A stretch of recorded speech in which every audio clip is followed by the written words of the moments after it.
Welcome engineers, my name is TravisIQ and today we're doing certification style exam questions.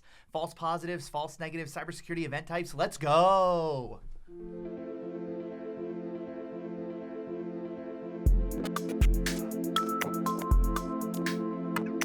Join me in the void as we begin discussing these certification exam questions. First question here. A security analyst at IntelligenceQuest is investigating a recent security breach involving the company's primary web server. According to forensic analysis, attackers exploited a known vulnerability, that's important here, on the web server to gain initial access. The compromised server was then used as a foothold to pivot further into the internal infrastructure, ultimately leading to unauthorized access to a database containing sensitive customer information. That's a lot of info here. Sensitive customer info, a vulnerability being exploited, pivoting in the infrastructure. Let's continue down here. There's a lot of info. We're going to need to start paring this stuff down, but not quite yet. Following the incident, the analyst reviews the latest vulnerability scan for the web server. Surprisingly, the report does not indicate any critical vulnerabilities. That's kind of weird. However, historical scans reports show that the exploited vulnerability had been flagged in previous assessments. So that's weird. And a patch has been available for some time. So there was a vulnerability. It was exploited in this incident. The vulnerability, the most recent vulnerability analysis did not show that vulnerability, and a patch is also available for that vulnerability. Okay, so now there's a lot going on here. There's some incident response information. There is some information about the attack itself. Which of the following is most likely the reason the vulnerability was not detected in the latest scan?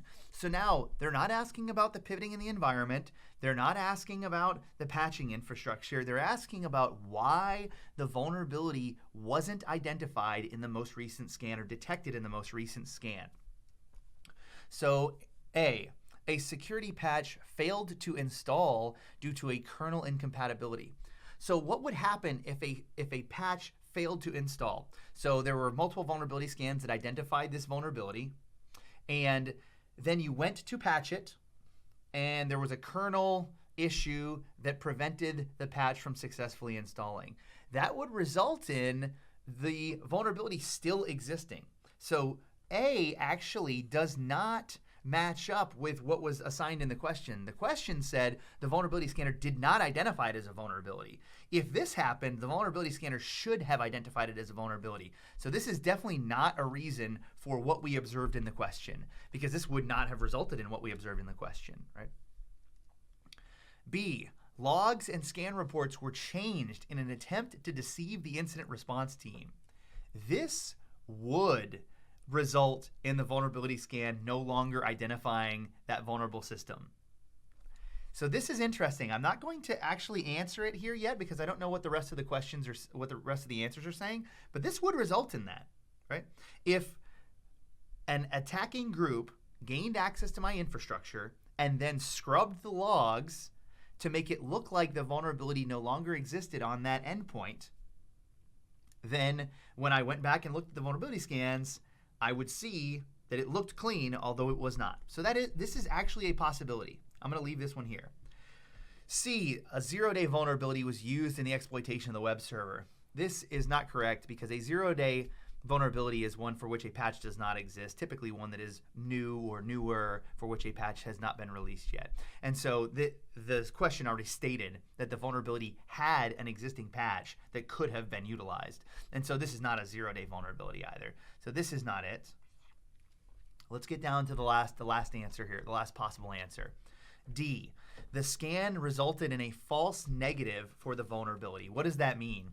So the negative result means that there was not a vulnerability identified. That's what a negative result is. I didn't flag anything for you to know that was important or that was what I was scanning for example, in the vulnerability scanning, that was a vulnerability. So there was nothing that I presented to you as a vulnerability. That actually occurred here. I presented to you a vulnerability scan and said, hey, there's nothing wrong with this machine in that last scan. So that was a negative result.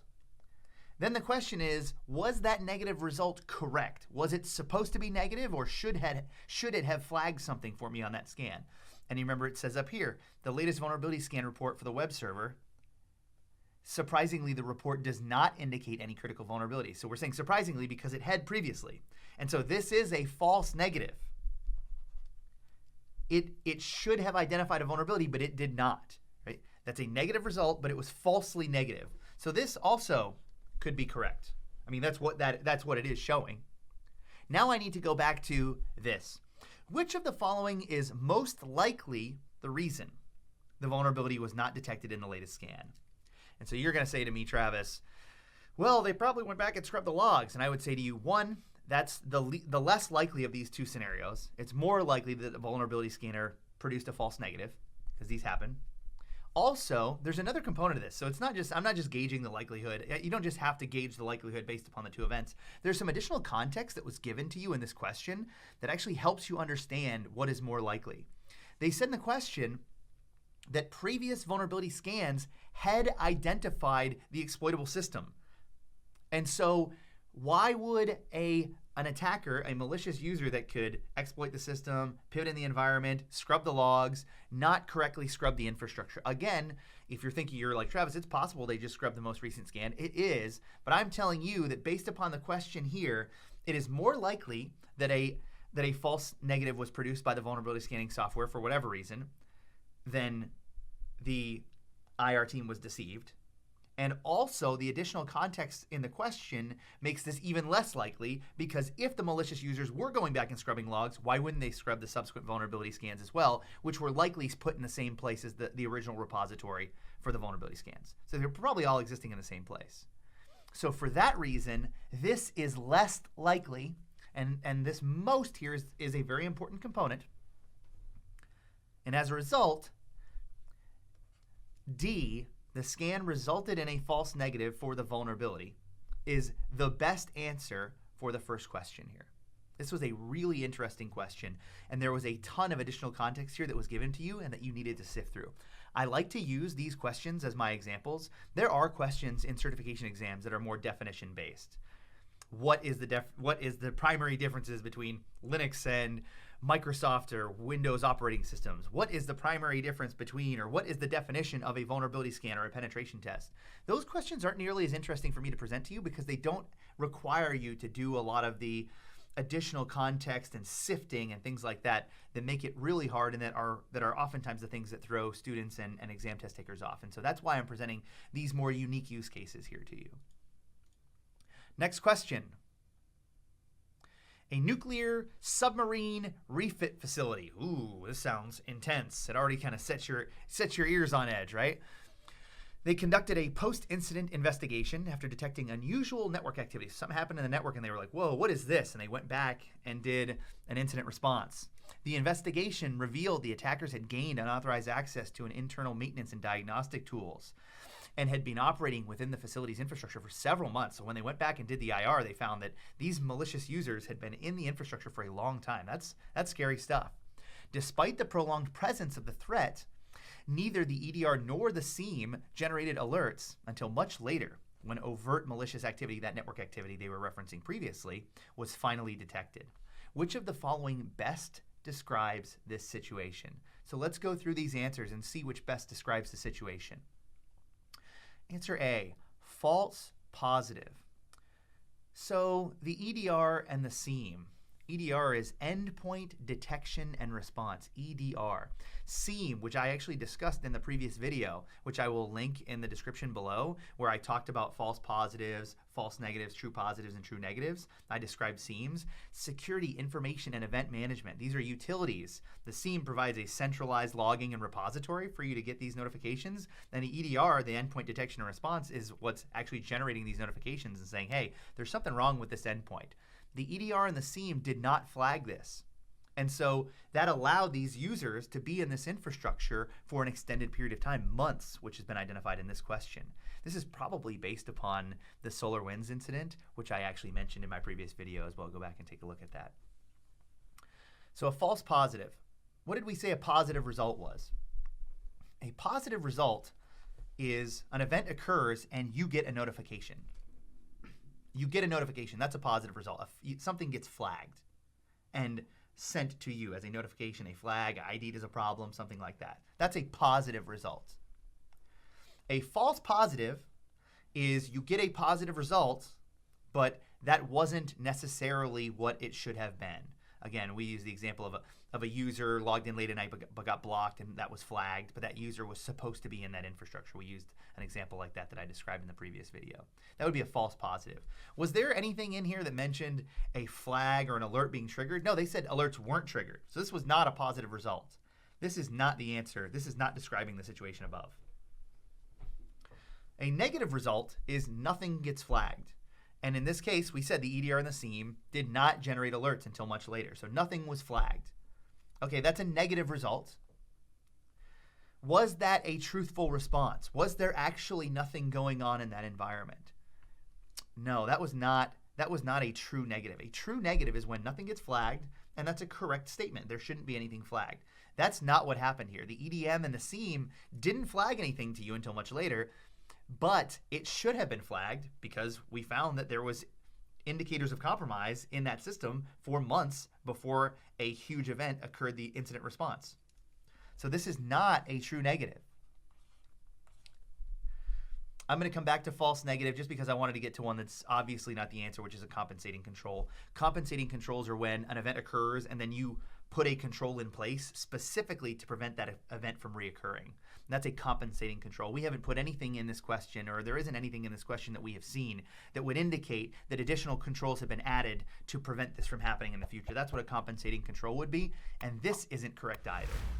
This is one of my favorite methodologies for answering questions and giving you some additional explanation as I go through and I identify which ones are wrong so we can talk about the correct answer as well.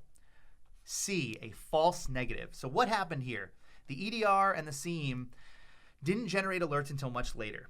So they worded this really interesting. Didn't generate alerts until much later. They didn't say no alerts were generated. They didn't say nothing was flagged, which would indicate to you a negative result. They actually told you, oh, alerts were generated, but not until later. So it sounds to you like, oh, a flag or an alert was produced.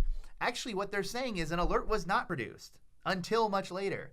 So a negative result was produced for a very long time. That's what they're describing here. Now the question is, was that negative result supposed to be produced? And the answer is no. We would have expected the EDR and the SIEM to identify these indicators of compromise much earlier. And so what you have here is a false negative. That's what this is. This is a false negative. You got a negative result, but it should not have been a negative result. So in this case, the answer is C, false negative. That best describes the situation above. And you're like, Travis, what about the nuclear refit facility and the pivoting in the environment and the diagnostic tools that were accessed?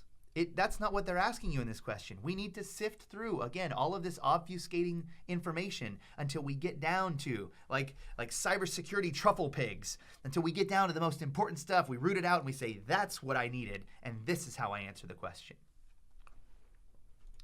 Finally, question number 3. A newly onboarded employee at Twin C S Corp, some random corporation type, arrives for work after a 3-month sabbatical and attempts to enter the company's main gate using the fingerprint reader. A sabbatical is just a long break for whatever reason. Professors do this to go research in other environments. People do it for personal reasons. Sabbatical is just a long break. So in this case, it was a 3-month break that this employee had taken for whatever reason.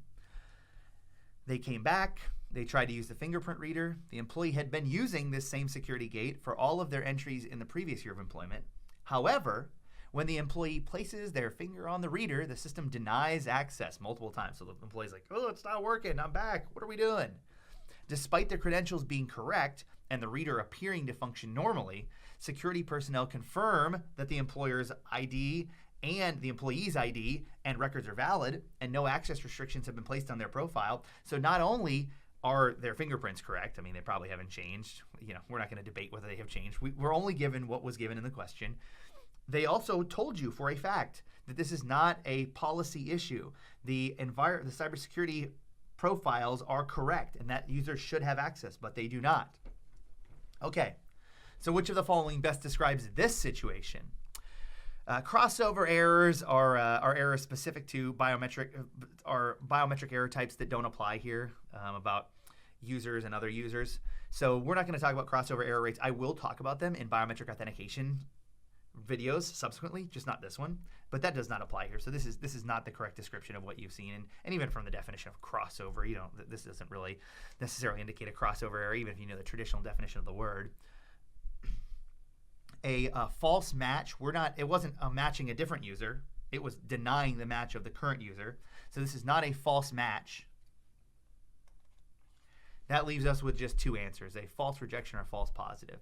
So I'm going to come down here to the false positive. What was this? This was a denial. This was a denied result. So this is a positive result. Hey, something's wrong. And it's a false positive. It's a falsely identified issue or malicious attack or whatever you want to call it, right? Malicious authentication attempt, right? So this could be correct. This is a false positive is what they've identified here, is what the biometric reader has identified. What I want to do, though, is I want to talk about this next point here, which is false rejection. Sometimes I'm going to include in these Q&As topics that I didn't explicitly address in like the previous video. So this Q&A is addressing some of the topics from the previous video when we talked about false positives, false negatives, true positive, true negative. This question actually has a better answer that is not related to cybersecurity event types. It's actually related to biometric authentication.